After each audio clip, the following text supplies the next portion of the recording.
Nitwa Richard Lax ndagushimira wowe udahwema kubana nanjye. Reka nkubwire ko kuri ubu ngubu Colonel Nganzo wa FARDC igisirikare cya Repubulika Iharanira Demokarasi ya Kongo kuri ubu ngubu amakuru avuga ko yiciwe Minembwe. Colonel Joseph Nganzo uri kwa tipu wo mu ngabo za Repubulika Iharanira Demokarasi ya Kongo FARDC yiciwe mu mirwano yasakiranyije ihuriro ry'ingabo za Repubulika Iharanira Demokarasi ya Kongo ndetse n'abagize ihuriro rya Twirwaneho ndetse na AFC M23. Hamakuru avuga ko Colonel Nganzo yarasanzwe ari umuyobozi wungirije wa brigade ya 12 y'ingabo za Repubulika Iharanira Demokarasi ya Kongo. Iyi brigade ikabikorera mu Minembwe gusa nababaye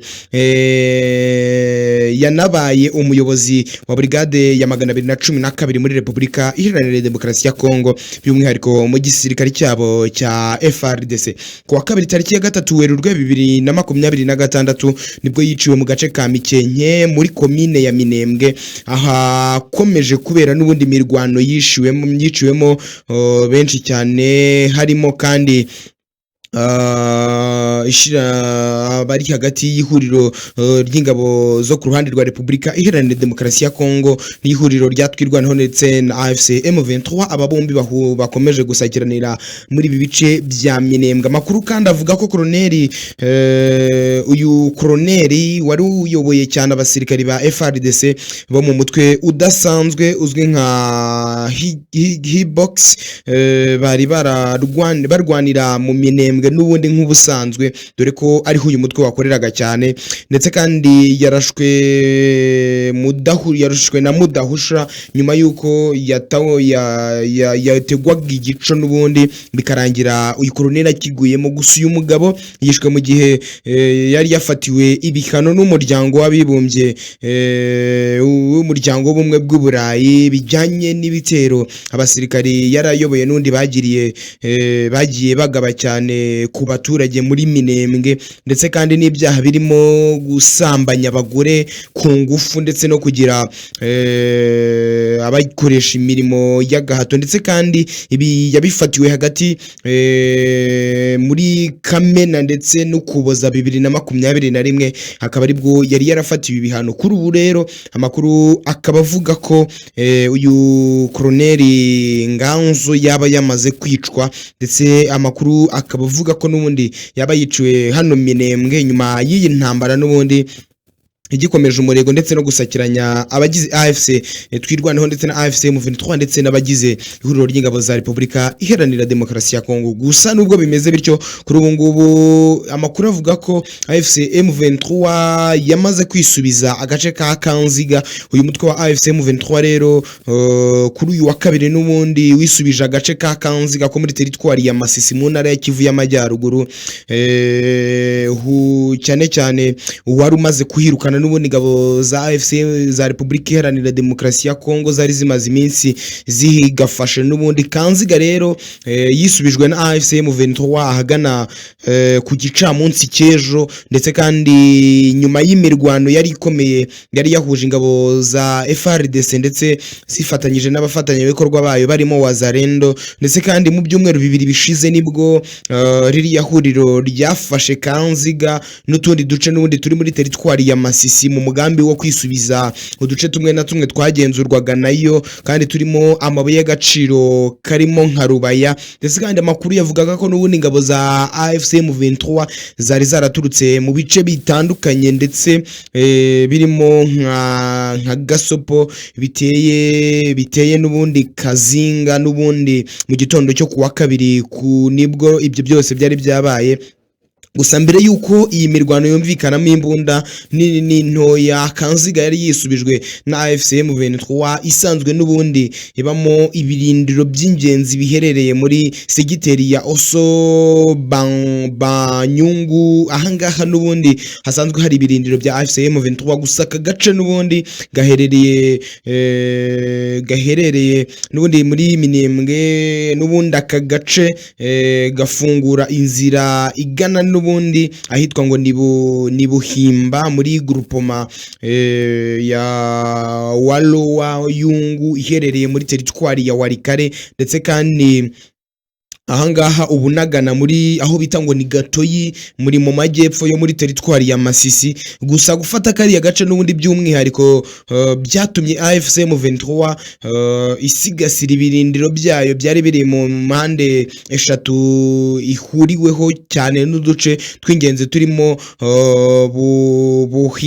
Buhimba nahitwa ngo ni Gatoyi nahitwa Hakanziga n'ubundi bongeye kwisubiza Hakazinga bisubije n'ubundi hakaba ari hamwe muri ibi bice bitatu birimo ibirindiro bya AFC M23. Gusa n'ubundi ibi ngibi biraha cyane uriya mutwe wa AFC M23 unaheruka cyane kwisubiza utundi duce turimo Ruke ndetse na Kasenyi, ubushobozi n'ubundi bwo kwigarurira ibikorwa byawo ndetse no kongera kubona irindi jambo mu zindi groupement zirimo ya Walowa ya Yungu irimo ahitwa ngo ni Walowa Uloba ndetse n'ahitwa Walowa Rwanda. Zose izi teritwari zose ziri muri Warikare n'ubundi ibi bice byose bikaba biraborohera kuza kongera kubigenzura, dore ko nyuma yuko bigaruriye aka gace ka Kazinga ndetse kandi bikaba ari muri twa duce dutatu turimo icyo twita n'ubundi nk'ibirindiro byabo.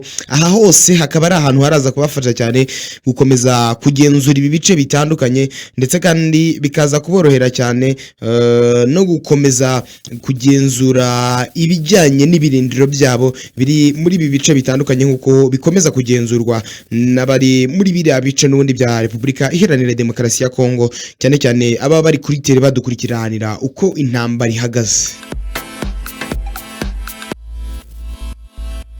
Mu ntambara ihanganyishije Israel ndetse na Iran tutibanywe n'umufatanyabikorwa wa Israel wa Leta Zunze Ubumwe za Amerika. Kuri ubu ngubu Leta Zunze Ubumwe za Amerika zo ziratangaza ko kuba Espanye yaranze kubahereza inzira ibi ngibi bishobora kuba hari ibibazo kuri bo. Espanye ishobora kuba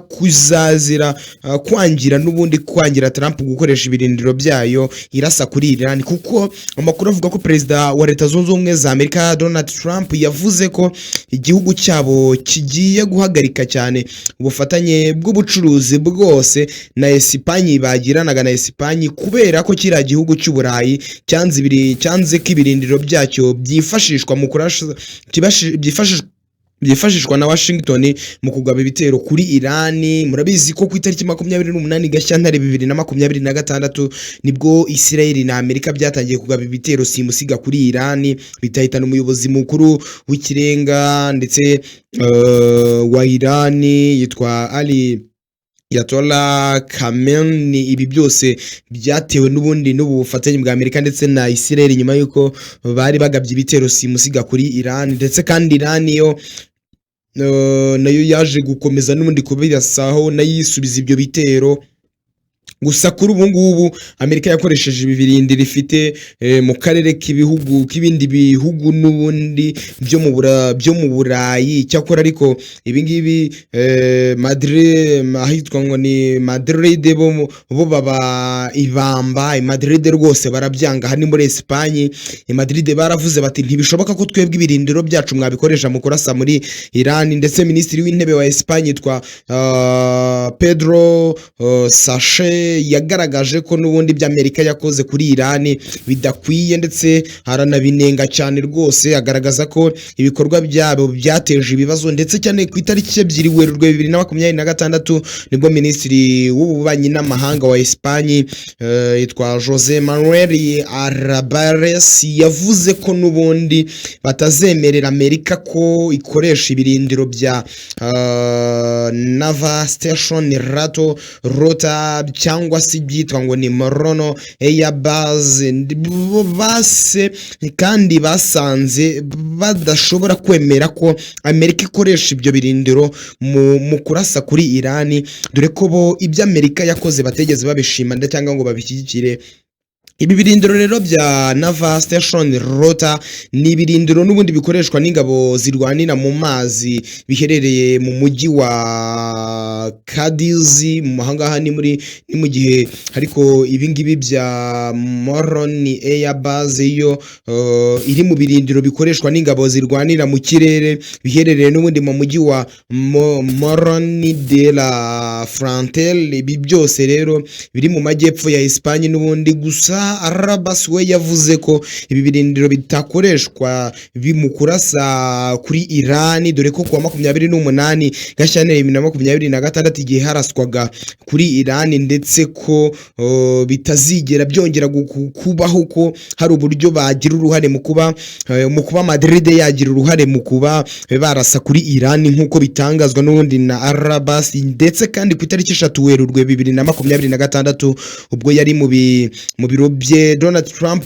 we yavuze ko yiteguye guhagarika ubucuruzi bwose bari bafitanye na Espagne, ndetse Trump yashimangiye ko n'ubundi ntacyo ashaka gukorana n'ikindi gihugu uko byagenda uko ariko kose ko ashaka kwifatanya. Yagize ati Espagne yanze gukoresha ibirindiro byayo, ibyo ntacyo bintwaye ngewe, ariko kandi iyo tubishaka twagombaga kubikoresha, twagombaga kandi guhagurukiriza indege zacu, nta muntu n'umwe ugize uburyo abihagarika kandi nta n'umwe wari kutubangamira.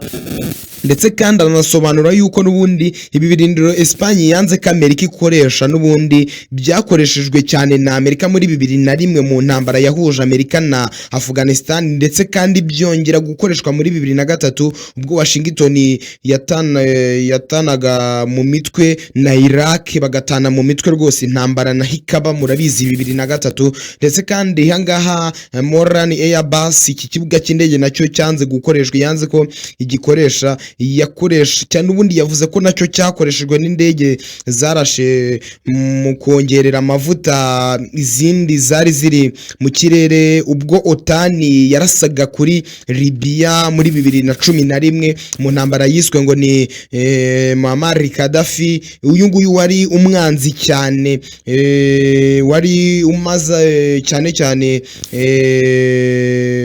yari umunazi, ndetse kandi imyaka 40 irenga yarayimaze ku butegetsi, yaramaze imyaka myinshi ku butegetsi, gusa kuri ubu ngubu hashize imyaka 40 ku butegetsi bwe yishwe. Ariko amakuru icyo yashakaga kugaragaza ahangaha Donald Trump nuko n'ubundi ibibuga by'indege byangiwe ko bikoreshwa n'ubundi ngari ibibuga by'indege bari basanzwe bakoresha. Gusa kibazwa ngo kuki Donald Trump muri iri tangazo rye yasobanuye ko byanze bikunze iyo bashaka gukoresha ibibuga by'indege bari kubikoresha, kuko yahereye muri 2001 yavuze ko n'ubundi icyo kibuga cy'indege cyakoreshejwe 2003 birongera birakoreshwa. Iki ni cya kibuga cy'indege n'ubundi yanze ko baba bakoresha. Ndetse kandi yanavuze ko iki ngiki cya Morani Air Base, iki ngiki n'ubundi cyakoreshejwe na Otani igihe yarasaga kuri Libya ku butegetsi bwa Muammar Gaddafi hashizwe imyaka 40 yishwe. Ibi byose n'ubundi Donald Trump abantu bakibaza ngo kuki yasize imbaraga muri iyi ntambara, ese niki gituma badashaka ko n'ubundi hari undi ugira ijambo cyangwa se ngo agira icyo ahindura. Gusa mugenzi we nawe aba hari cyane, kuko witwa Benjamin Netanyahu we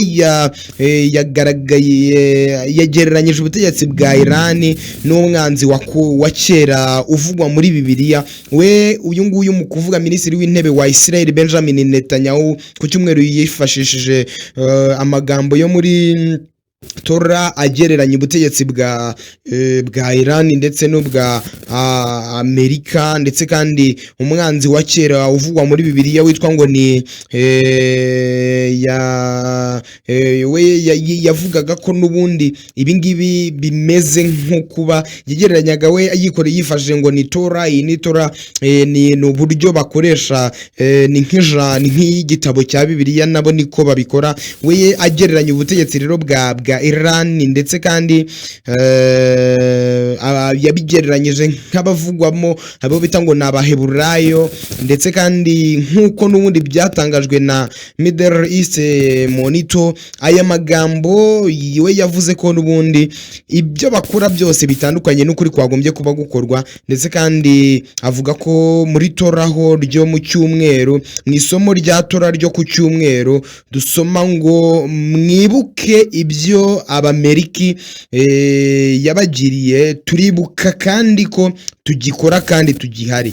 Aya ngaya ni amagambo yari yanditswe n'ubundi muri tora yo ku cyumweru nk'uko yabivugaga, avuga ko rero yifashishwa cyane, ndetse kandi we yabivugaga anabisobanura avuga ko byanze bikunze ibibera hariya bitandukanye n'ibyo bagombye kuba bakora bo ubwabo, ndetse kandi agereranya ko ubutegetsi bwa Iran atari bwiza habe namba, ndetse kandi ko bwirengagiza ibyo bwagombye kuba bukora, ndetse kandi bukanga no kuva ku izima nk'uko byakomejwe kuvuga. Gusa Donald Trump we yavuze ko mu gihe Iran yabitangiye kwemera ibiganiro bo batazabyemera, kuko babona ko kuba Iran yemera ibiganiro atari uko koko babishaka, ahubwo bashingira ku kuba Iran yo imaze gucika intege kandi ikaba ishaka ko wenda bayinginga ibintu nk'ibyo ngibyo. Ntekereza ko rero intambara ihanganyishije Iran ndetse na Israel ifatanyije na Leta Zunze Ubumwe za Amerika ni intambara dukomeza kurebera kure cyane, dore ko ari abagabo badashaka ko Iran ikomeza gukora ibitwaro bya nuclear nk'uko bo babivuga,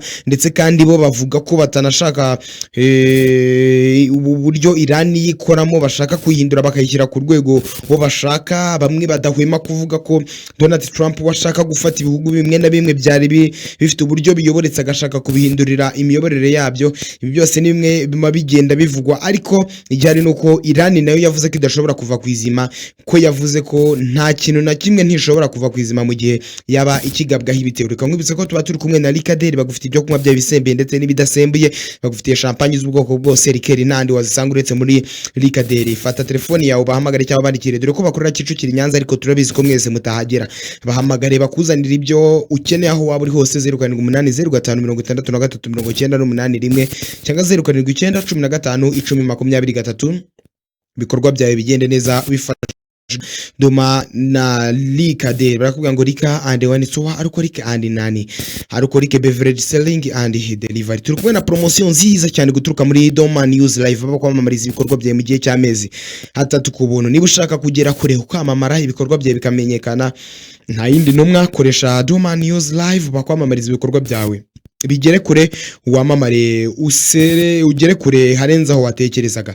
Fata telefone yawe muganire kuri iyi ngingo 0791510203, 0791510203, ubundi ugere kure wamamare. Nitwa Richard Wax, ndagushimira wowe udahwema kubana nanjye. Subscribe and share, tujye tubana mu biganiro bya buri munsi.